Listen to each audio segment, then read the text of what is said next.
After Gambia incident, 18 children have died after consuming cough syrup manufactured by Noida-based Marion Biotech in Uzbekistan.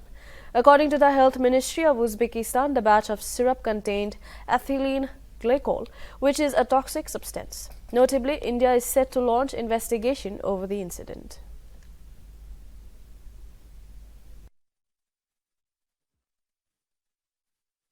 After Gambia incident, 18 children have died after consuming cough syrup manufactured by Noida-based Marion Biotech in Uzbekistan. According to the Health Ministry of Uzbekistan, the batch of syrup contained ethylene glycol, which is a toxic substance. Notably, India is set to launch investigation over the incident.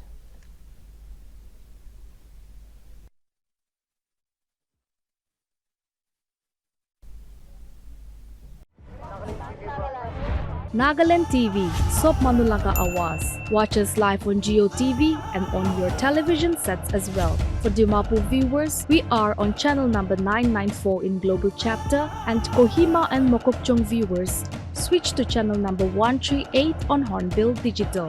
For all news and updates, follow us on Facebook, Instagram, YouTube, and Twitter.